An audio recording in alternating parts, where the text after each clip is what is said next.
بسم اللہ الرحمن الرحیم۔ السلام علیکم ویورز، اردو سٹوری پلس میں خوش آمدید۔ آج میں آپ کے لیے ایک اور سچی کہانی لے کر حاضر ہوئی ہوں۔ امید ہے کہ کہانی آپ کو ضرور پسند آئے گی۔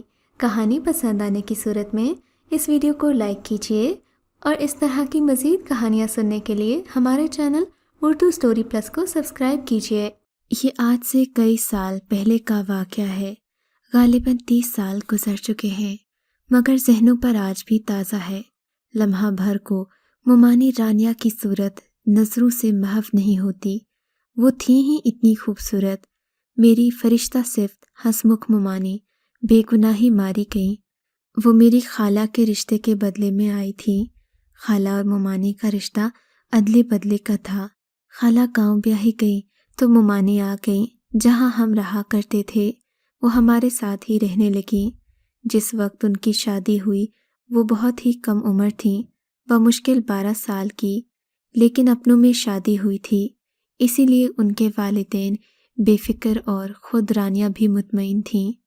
نانی ان کی خالہ تھیں جو ان کا بے حد خیال رکھتیں۔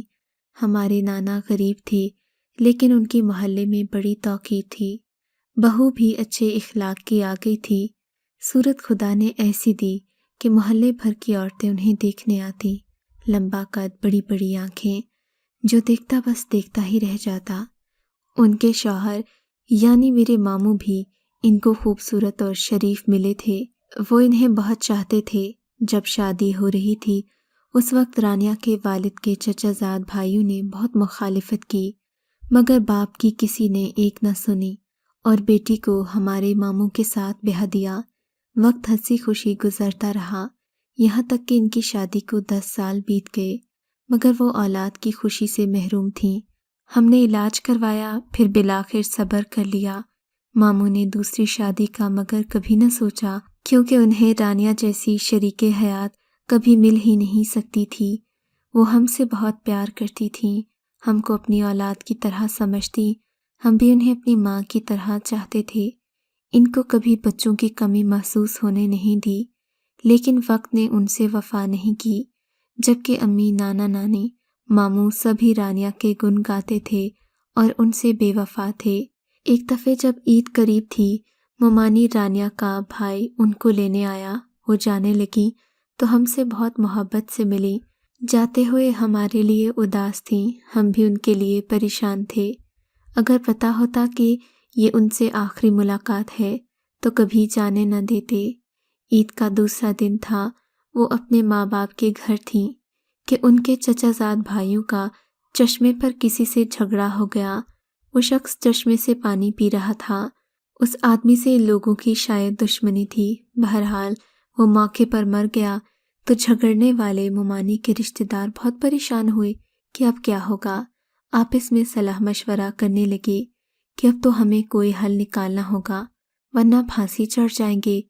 صرف غیرت کے نام پر قتل سے ہی پھانسی سے بچاؤ ہو سکتا تھا۔ ان میں سے ایک شیطانی دماغ کا آدمی تھا۔ اس نے مشورہ دیا کہ کیوں نہ ہم رانیہ کو اسی مقتول کے ساتھ بدنام کر دیں اور اس کے ساتھ برے کرتوتوں میں دیکھا تو مار دیا یہ کہہ دیں، جبکہ رانیہ والدین کے گھر بھاگ کر چھپ گئی ہے۔ ہم میں سے کچھ گواہ بن جائیں گے۔ یہ لوگ جلدی جلدی رانیہ کے والدین کے گھر پہنچے۔ اس وقت وہ منہ دھو رہی تھیں۔ جب اس نے ان لوگوں کے اتنے خطرناک تیور دیکھے تو پریشان ہو گئی۔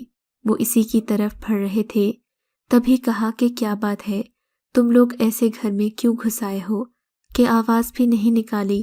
گھر کے اندر آنے کا یہ کون سا طریقہ ہے؟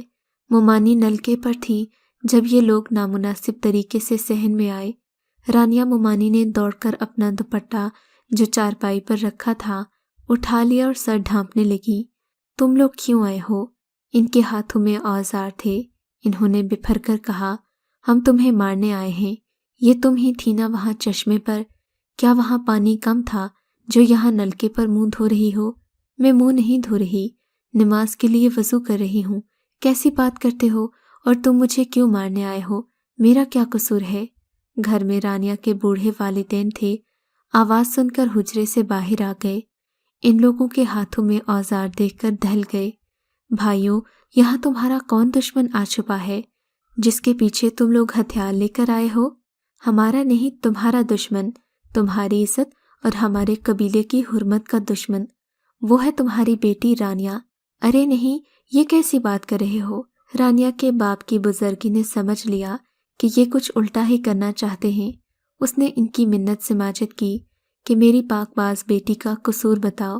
اس کی شادی تو میں نے 12 سال کی عمر میں کر دی تھی، تب سے میکے اور سسرال کے گھر کے سوا اس نے کوئی گھر نہیں دیکھا، نہ ہی اکیلے گھر سے قدم نکالا۔ خدا سے ڈرو، اس پر بہتان مت لگاؤ۔ مگر وہ پتھر دل کہنے لگا، ہم نے تمہاری بیٹی کے ساتھ فلاں آدمی کو پکڑا ہے۔ یہ بات سنتے ہی رانیا چکرا گئی، کہنے لگی سراسر جھوٹ ہے۔ رانیا کے والدین کو اندازہ ہو گیا کہ یہ وحشی جان لینے پر اتر آئے ہیں، گھر میں کوئی جوان بازو انہیں تھامنے والا بھی نہیں ہے۔ تبھی بوڑھا آدمی ناتوانی کے باوجود جرگہ والوں کی طرف بھاگا۔ ابھی جرگہ بیٹھنے ہی والا تھا کہ وہ ظالم کمرے کی طرف گئے جہاں مومانی نے خود کو بچانے کی خاطر پناہ لی تھی، اور کمرے کا دروازہ بند کر لیا تھا۔ یہ تعداد میں 4 تھے۔ انہوں نے بٹ مار مار کر کھڑکی کو توڑا اور پھر دروازے سے اندر گھس گئے۔ مومانی دھائی دیتی رہ گئی، مگر ان لوگوں نے رحم نہیں کیا۔ وہ ناتواں عورت سانس بھی نہ لے سکی اور دم توڑ گئی۔ رانیا کے والدین اور بہنیں حجرے کے اندر گئیں تو وہ زندگی کی بازی ہار چکی تھی۔ ماں نے بیٹی کو رنگین دیکھا تو نیم پاگل ہو گئی۔ باپ نے تو دل پکڑا اور فرش پر ایسا گرا کہ پھر اٹھ نہیں سکا۔ بہنیں بین کر رہی تھیں اور محلے کی عورتوں سے گھر بھرا ہوا تھا۔ ہمیں جب پتہ چلا کہ ہماری پیاری مومانی کا میکے میں یہ انجام ہوا ہے تو ہم لوگوں کو یقین نہیں آیا۔ وہ تو پاکیزہ اور نیک اتوار تھیں، 5 وقت کی نماز پڑھتی تھیں، ہر وقت باوضو رہتی تھیں۔ جب انہیں مارا گیا اس وقت بھی نماز کے لیے وضو کر رہی تھیں کہ وہ ظالم سر پر پہنچ گئے۔ ماموں پر تو جیسے غم کا پہاڑ ٹوٹ گیا، وہ دھاڑے مار مار کر رو رہے تھے۔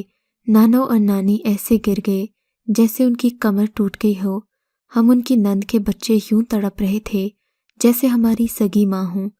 ایسا مثالی پیار اس عورت نے دیا تھا جس کا تصور بھی کوئی نہیں کر سکتا تھا، مگر غیرت کے نام پر انہیں ہم سے چھین لیا گیا۔ تاہم یہ پہلا واقعہ نہیں تھا، ایسا تو ہمارے دیہاتوں میں ہوتا رہتا ہے۔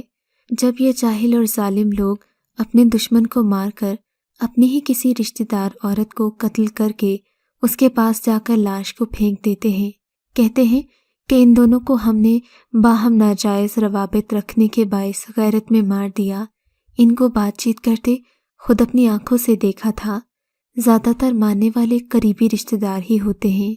یوں بے گناہ عورتوں کو مار ڈالتے ہیں اور خود پھانسی کی سزا سے بچ جاتے ہیں۔ غیرت میں اشتعال سے قتل سرزد ہونے پر پھانسی کی سزا نہیں ہوا کرتی تھی۔ شکر ہے کہ اب حالات بدل رہے ہیں۔ عورت آخر یہ ظلم کب تک سہتی؟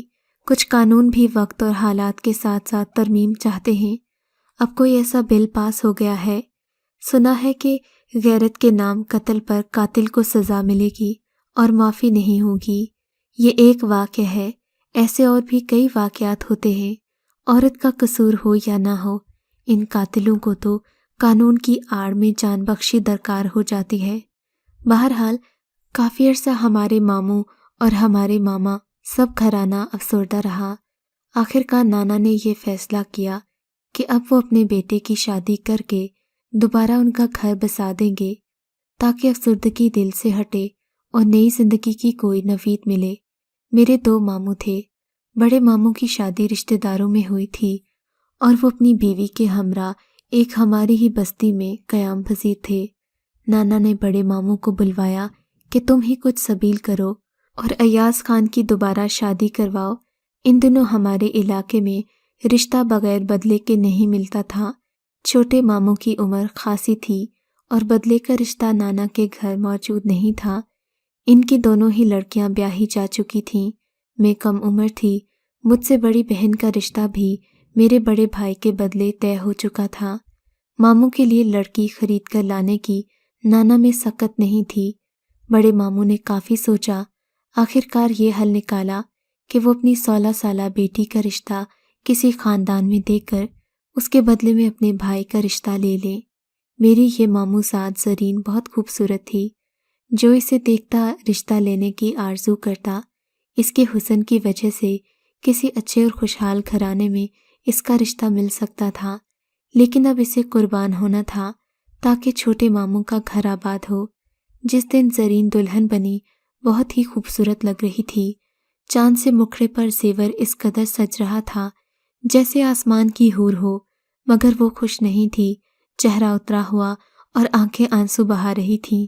پہلے اس کی شادی میرے دوسرے نمبر کے بھائی سے کرنے کا خیال تھا، مگر پھر چھوٹے ماموں کا گھر بسانے کی خاطر اماں اور بڑے ماموں کی آپس میں صلح ہو گئی۔ بڑے ماموں نے میری والدہ سے وعدہ کیا کہ وہ اپنی تیسری بیٹی جو ابھی صرف 6 سال کی تھی میرے بھائی کو دیں گے تاکہ والدہ زرین کا رشتہ چھوڑ دیں۔ یوں اپنے اجڑ گئے بھائی کا گھر بسانے کی خاطر امی کیوں نہ مانتی۔ چھوٹے ماموں سے تو بہت پیار تھا، پھر ان کی بیوی بھی چلی گئی تھی، بہت دکھی بھی تھے۔ امی نے ہاں کر دی۔ یوں زرین کا رشتہ ایسے شخص کو دے دیا گیا جس نے اپنی پہلی بیوی کی بیٹی کا ہاتھ میرے چھوٹے ماموں کے ہاتھ میں دینا قبول کیا۔